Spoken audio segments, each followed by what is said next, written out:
Mesdames et messieurs, chers compatriotes, bonsoir. Je suis Mahmoud Babila Keïta, journaliste d'investigation et fils de l'âge Adama Keïta, enlevé le 29 septembre 2025 en Guinée et porté disparu jusqu'à ce jour. Cela fait exactement 10 mois que nous n'avons aucune nouvelle de notre père. 10 mois au cours desquels j'ai multiplié dans la plus grande discrétion des démarches auprès des autorités guinéennes, des personnalités influentes, des responsables religieux, des sages, ainsi que de partenaires nationaux et internationaux. J'ai choisi le dialogue, la patience, la discrétion, les négociations, les médiations et toutes les voies institutionnelles dans l'espoir d'obtenir la vérité et la libération de mon père.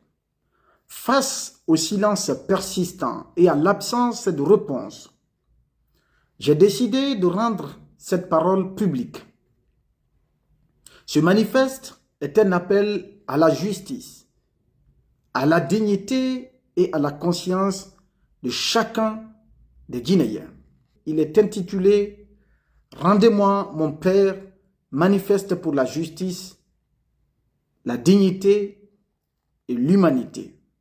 C'est le cri d'un fils à la conscience de ceux qui détiennent aujourd'hui une part d'autorité en Guinée. À tous ceux qui, aujourd'hui, détiennent une parcelle d'autorité dans notre pays. À tous ceux qui, de près ou de loin, connaissent le sort réservé à mon père ou sont en mesure d'agir pour mettre fin à cette épreuve, à Monsieur le Président de la République, chef de l'État. Je vous parle aujourd'hui ni par haine, ni par esprit de vengeance. Je vous parle comme un fils. Je vous parle avec une douleur que comme mot ne peut réellement traduire. La douleur d'un enfant auquel on a arraché son père. La douleur d'une famille privée de son pilier. La douleur des mères, des épouses, des enfants, des petits-enfants, des frères, des sœurs, des voisins, des amis et toute une communauté qui vivent depuis 10 mois dans une attente interminable. Depuis 10 mois, mon père a disparu. 10 mois d'attente, de silence et d'angoisse. 10 mois durant lesquels chaque lever du soleil est devenu une nouvelle épreuve parce qu'il nous rappelle une seule et même question: où est-il? Mon père, El Hadj Adama Keïta, est un homme de 76 ans. 75 ans au moment de son enlèvement. C'est un illettré et sans aucun engagement politique. Un vieillard, un homme de foi, dont toute l'existence s'est construite autour du travail, de la famille, de la solidarité, du respect des autres et de l'amour de Dieu. Il n'a jamais recherché le pouvoir ni milité dans un parti politique. Il n'a jamais porté des armes. Il n'a jamais été connu pour des actes de violence et n'a jamais été condamné dans sa vie. Il est simplement un père. Et pourtant, depuis 10 mois, notre famille vit avec une absence qui ne cesse de grandir. Depuis 10 mois, je me réveille avec les mêmes interrogations. A-t-il seulement accès aux soins qu'exige son âge? Peut-il encore accomplir librement ses prières quotidiennes? Sait-il où il se trouve et pourquoi il est privé de sa liberté? Est-il toujours en vie? Sait-il que nous ne l'avons jamais oublié? Ou pense-t-il que nous avons renoncé à lui? Ces questions m'accompagnent chaque jour. elles accompagnent toute une famille.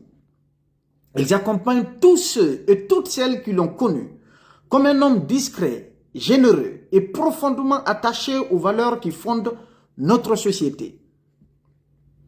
Car dans nos traditions africaines, un père n'est pas seulement le chef d'une famille. Il est une mémoire, une école et une bénédiction.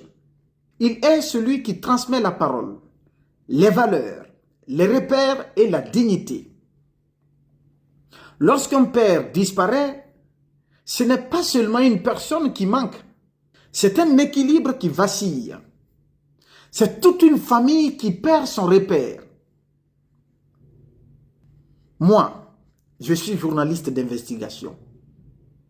J'ai choisi ce métier exigeant. Un métier qui consiste à poser des questions lorsque beaucoup préfèrent le silence. Un métier qui consiste à rechercher la vérité, même lorsqu'elle dérange. Je sais que ce métier peut susciter des désaccords. Je sais qu'il peut provoquer des critiques. Je sais qu'il peut exposer celui qui l'exerce. Mais jamais je n'aurais imaginé qu'un jour, la souffrance de mon père puisse devenir le prix de mon engagement professionnel. S'il m'est reproché d'avoir enfreint la loi, notre République dispose d'institutions, de magistrats, d'avocats et de tribunaux. C'est cela, l'état de droit. C'est cela que tout citoyen est en droit d'attendre de son pays et des autorités qui l'incarnent.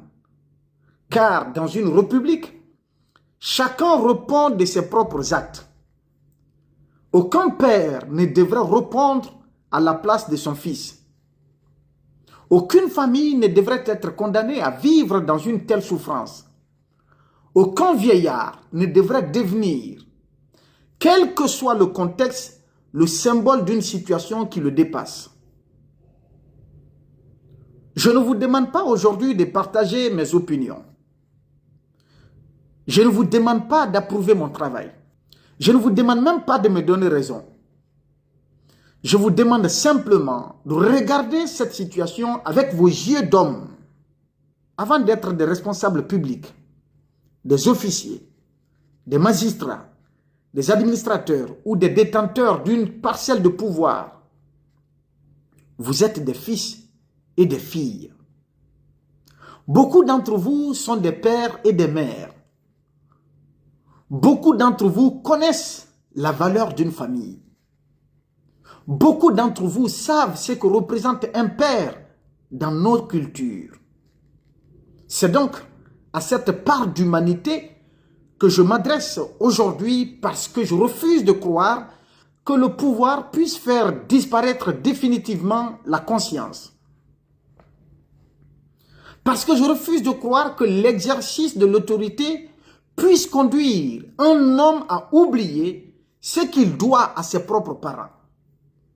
Parce que je refuse de croire que la force puisse définitivement l'emporter sur la justice. Depuis 10 mois, je ne cherche pas à convaincre le monde. Je cherche simplement à retrouver mon père. 10 mois de silence.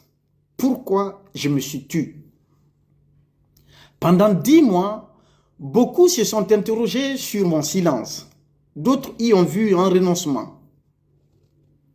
Certains ont pensé que j'avais abandonné mes convictions. Quelques-uns même ont cru que j'avais finalement accepté ce que hier je dénonçais. Ils se trompaient. Mon silence n'était ni un aveu, ni une capitulation, ni un marchandage. Mon silence était celui d'un fils. Depuis 10 mois, je ne me bats pas seulement pour des principes. Je me bats pour retrouver mon père.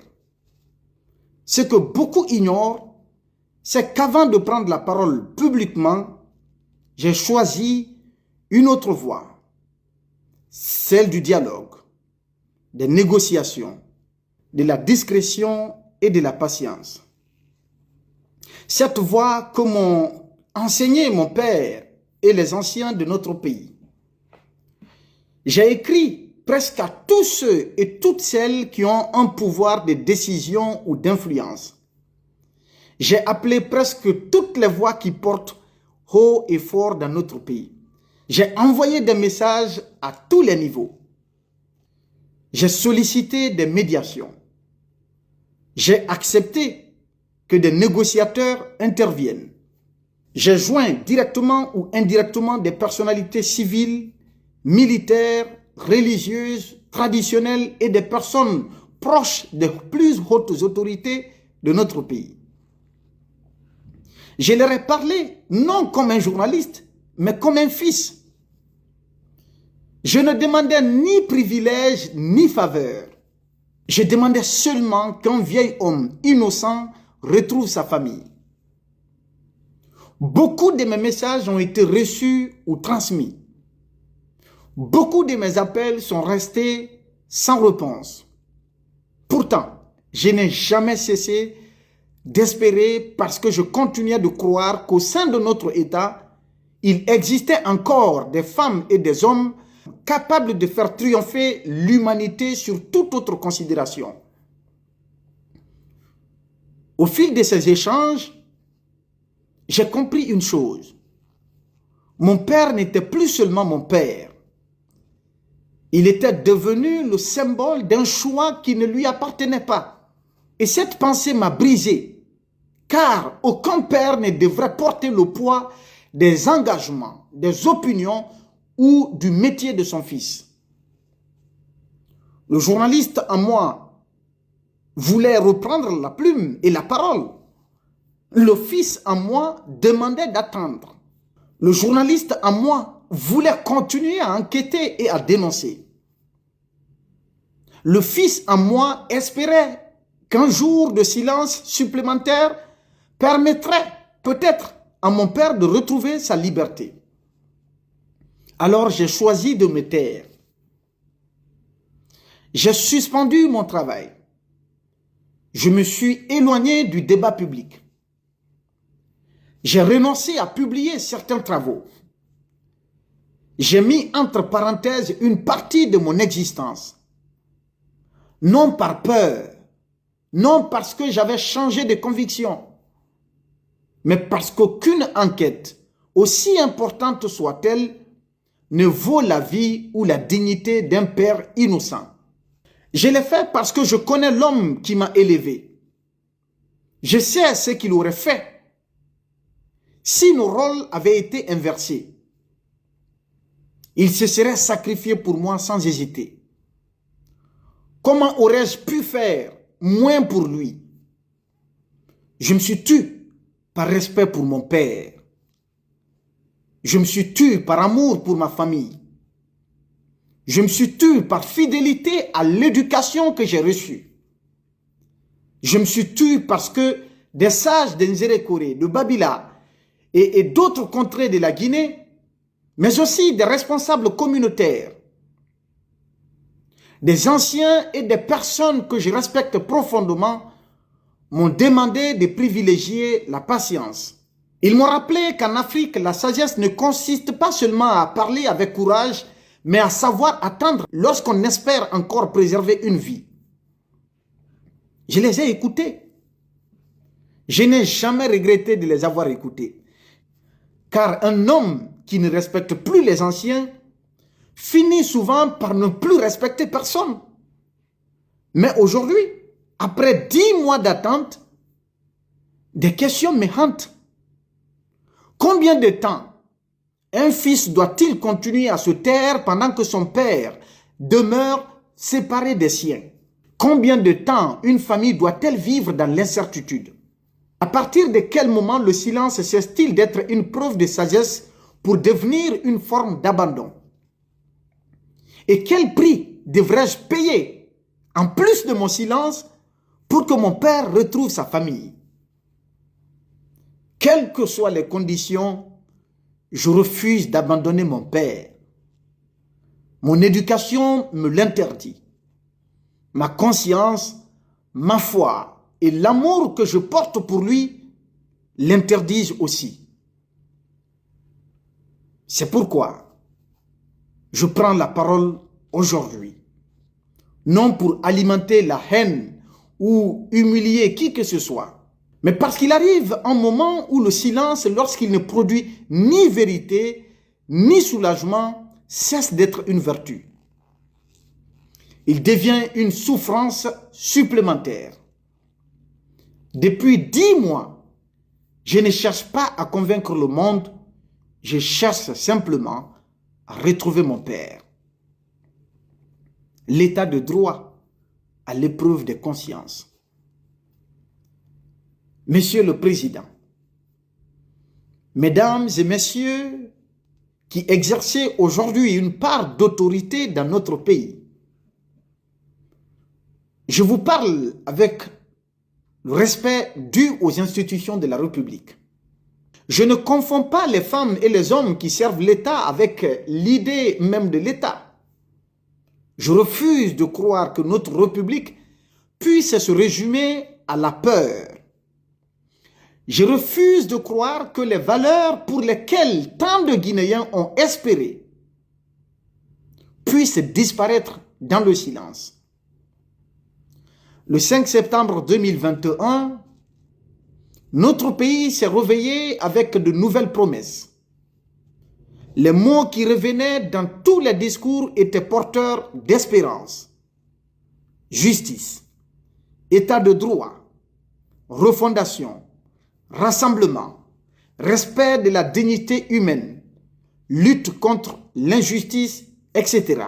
Ces paroles ont nourri l'espoir de nombreux citoyens, y compris le mien.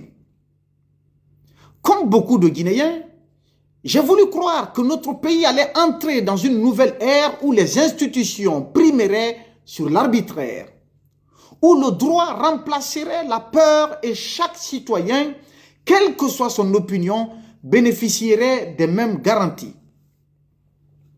C'est précisément parce que je crois encore en ces principes que je prends la parole aujourd'hui. Car un état de droit ne se mesure pas à la beauté des discours politiques, mais plutôt à la manière dont il protège les plus vulnérables. Il se mesure à la façon dont il traite ceux qui pensent autrement. Il se mesure également à sa capacité à faire prévaloir la justice sur la force et la valeur qu'il accorde à la dignité humaine. Je suis journaliste. J'ai choisi un métier qui consiste à informer, à enquêter et parfois à déranger. Je sais que le journalisme peut susciter des critiques, que l'on peut contester une enquête, que l'on peut être en désaccord avec un article ou une prise de position. Ce qui est tout à fait normal dans une république qui prône les principes démocratiques. Mais lorsqu'un journaliste faillit, ce sont les institutions qui doivent répondre. Ce sont les tribunaux, les lois et les procédures prévues par notre Constitution et par les textes réglementaires qui doivent répondre. C'est cela qui distingue un état de droit d'un état où l'arbitraire l'emporte. Je n'ai jamais demandé à être au-dessus des lois. Je n'ai jamais demandé à bénéficier d'un traitement particulier. Je demande simplement que les principes qui fondent notre République soient les mêmes pour tous parce que la justice n'a de valeur que lorsqu'elle est égale. Parce que le droit ne mérite son nom que lorsqu'il protège chaque citoyen. Et parce que la force n'est légitime que lorsqu'elle demeure soumise à la loi. Depuis 10 mois, une famille vit dans une douleur que seule la libération de notre Père peut apaiser. Depuis 10 mois, des femmes attendent leur époux, des enfants leur père, des petits-enfants leur grand-père, et toute une communauté entière qui attend un des leurs. Cette attente interroge notre conscience collective. Quel héritage voulons-nous léguer aux générations futures? Voulons-nous leur transmettre l'idée que les désaccords se règlent par le dialogue, le droit et les institutions, ou voulons-nous simplement leur transmettre que la peur et l'arbitraire sont plus forts que la justice? Nos enfants apprendront demain ce que nous leur montrons aujourd'hui. Ils retiendront moins nos discours que nos actes. Ils oublieront peut-être les fonctions que nous avons occupées, mais ils se souviendront toujours de qui nous étions et de la manière dont nous avons traité les plus faibles. L'histoire est parfois lente, mais elle est d'une mémoire implacable. Elle finit toujours par distinguer ceux qui ont utilisé le pouvoir pour servir les autres de ceux qui l'ont utilisé pour se servir dans la douleur des autres. Je ne parle pas aujourd'hui pour raviver des blessures. Je parle parce que je continue de croire que rien n'est irréversible. Je continue de croire qu'une décision juste peut encore être prise pour tout réparer. Je continue de croire qu'il existe au sein de notre République des femmes et des hommes qui savent qu'aucune raison d'État ne peut justifier qu'une famille demeure si longtemps dans une telle souffrance. Je m'adresse à cette part de conscience, à cette part d'humanité, à cette part de courage qui existe encore chez celles et ceux qui savent que la grandeur d'un responsable ne réside pas seulement dans son autorité, mais dans sa capacité à réparer une injustice lorsqu'il en a le pouvoir. Il n'est jamais trop tard pour choisir le droit plutôt que l'arbitraire. Il n'est jamais trop tard pour choisir l'humanité plutôt que l'indifférence. Il n'est jamais trop tard pour poser un acte dont une nation pourra être fière. Et je veux croire de toutes mes forces qu'il n'est pas trop tard pour rendre à une famille ce qu'elle réclame depuis 10 mois. Un père, rien de plus, rien de moins. Au président de la République,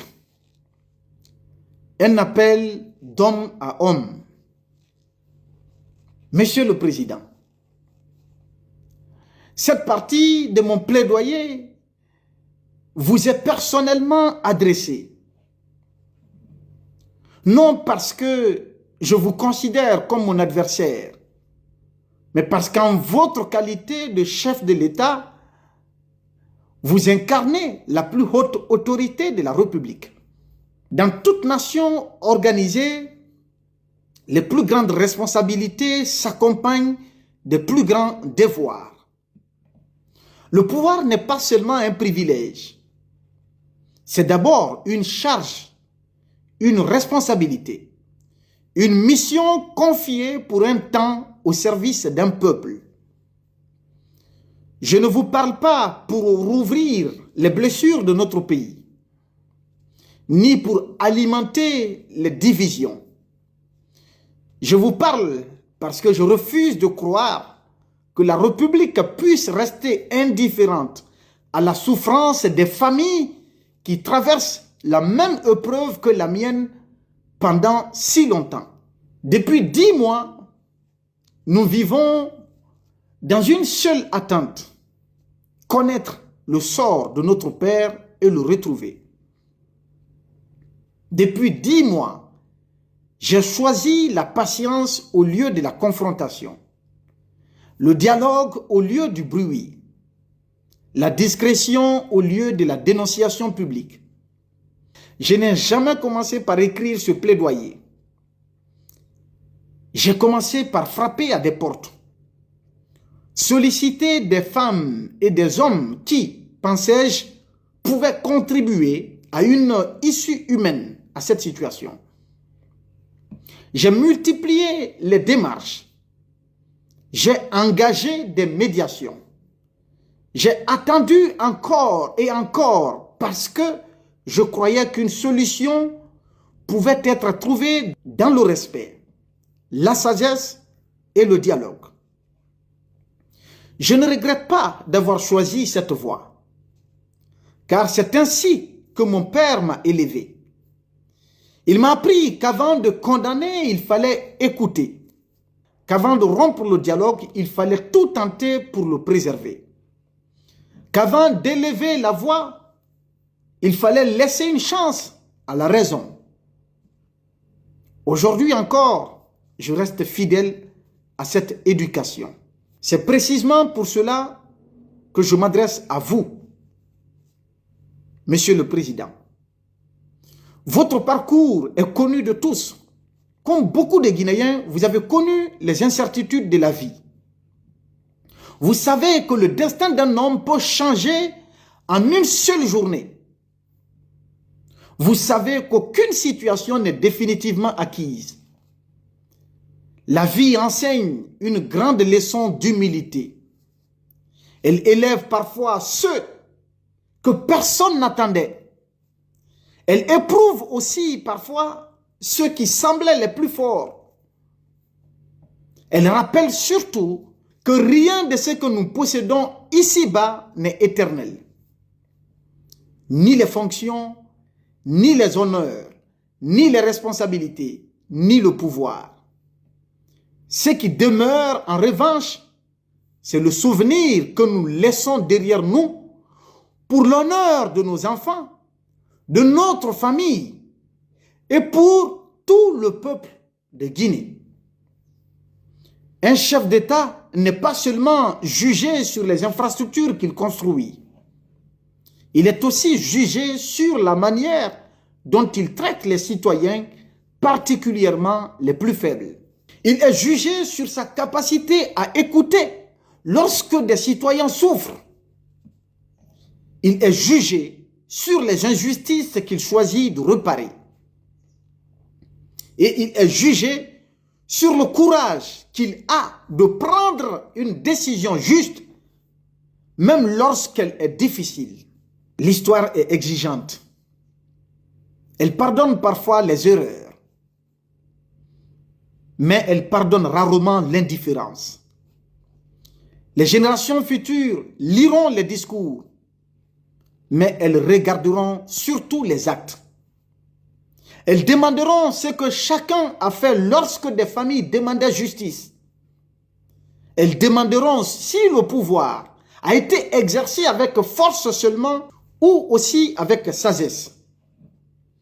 Je continue de croire qu'il n'est jamais trop tard pour poser un acte qui grandit une nation.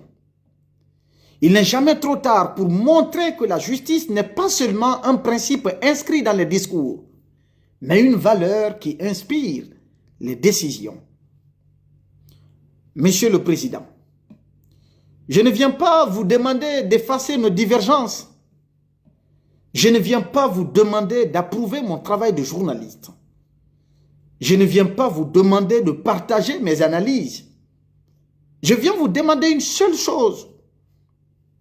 Regardez cette situation non seulement avec les yeux d'un chef d'État, regardez-la aussi avec les yeux d'un fils qui respectait son père, d'un père qui aime ses enfants, d'un croyant qui a peur de Dieu et d'un homme qui est issu d'une famille.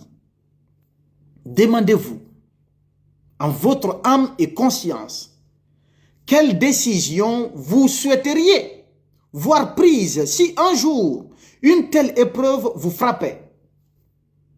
Je reste convaincu que la véritable grandeur d'un dirigeant ne réside pas uniquement dans sa capacité à exercer l'autorité, mais elle réside aussi dans sa capacité à entendre la souffrance d'un peuple, à écouter les plus faibles, à faire prévaloir l'humanité lorsque tout semble pousser vers l'indifférence. Monsieur le Président, je ne vous adresse pas un ultimatum.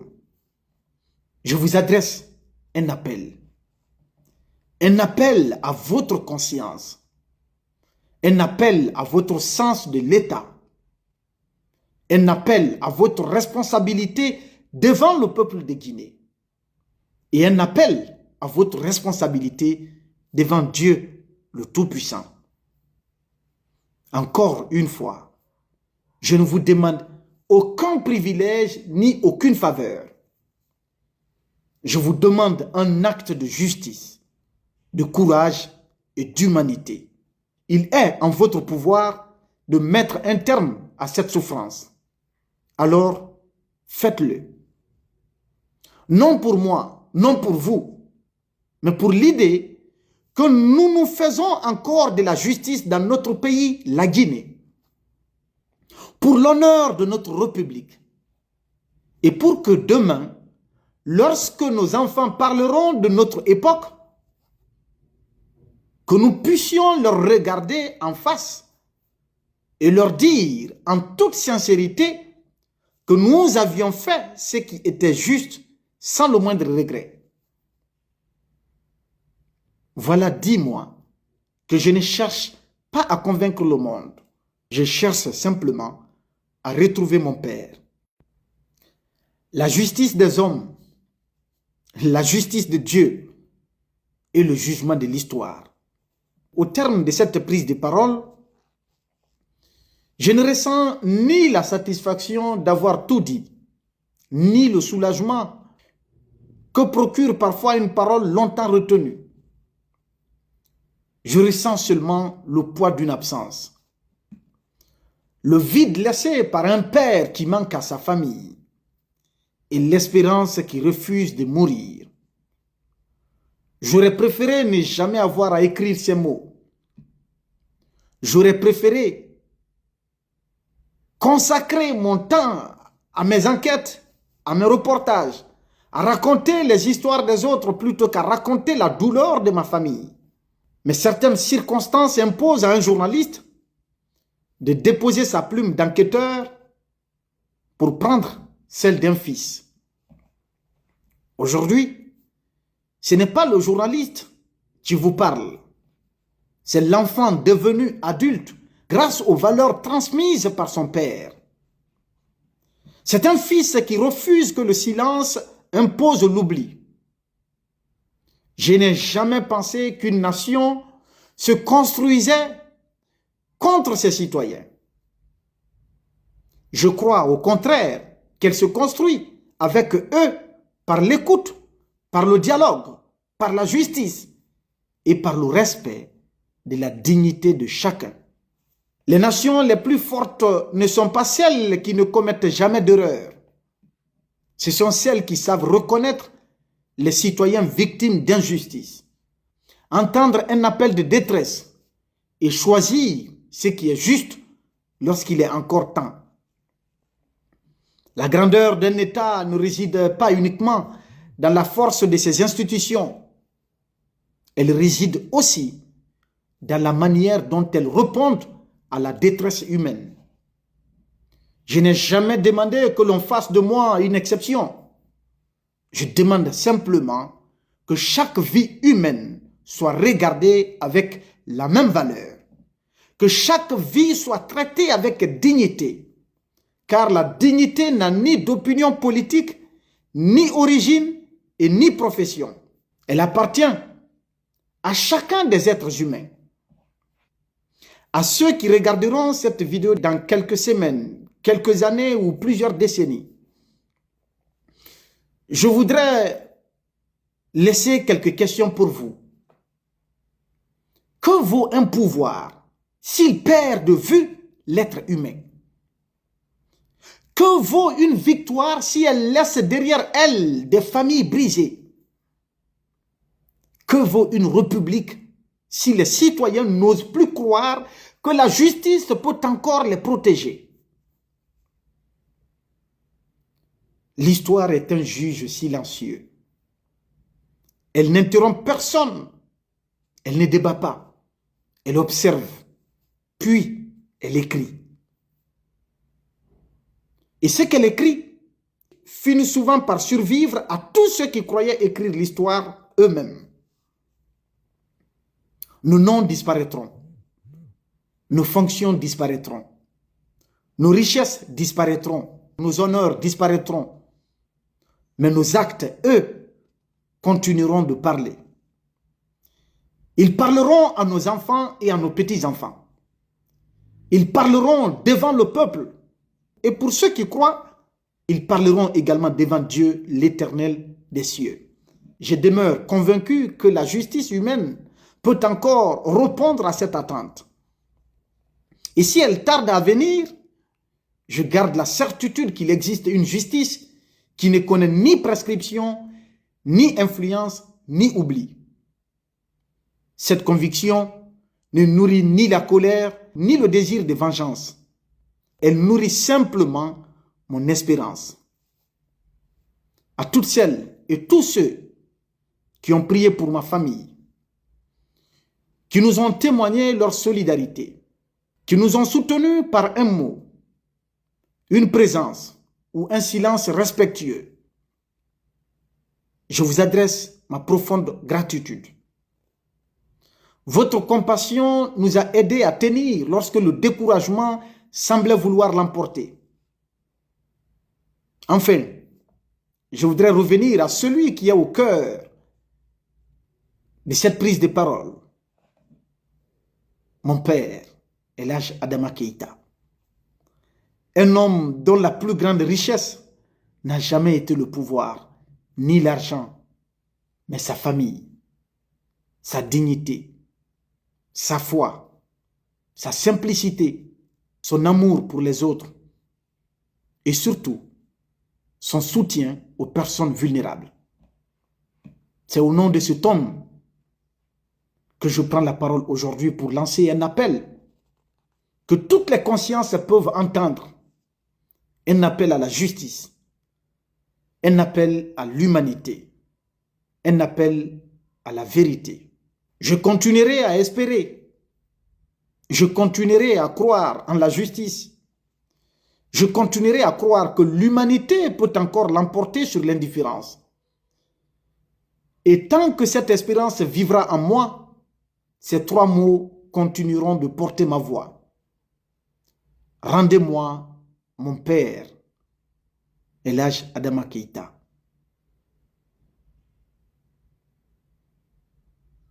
Mamoudou Babila Keïta, fils d'El Hadj Adama Keïta, âgé de 76 ans, enlevé le 29 septembre 2025 en Zérékoré, au sud de la Guinée, en représailles à mes activités de journaliste. Que Dieu bénisse notre pays, la Guinée. Je vous remercie.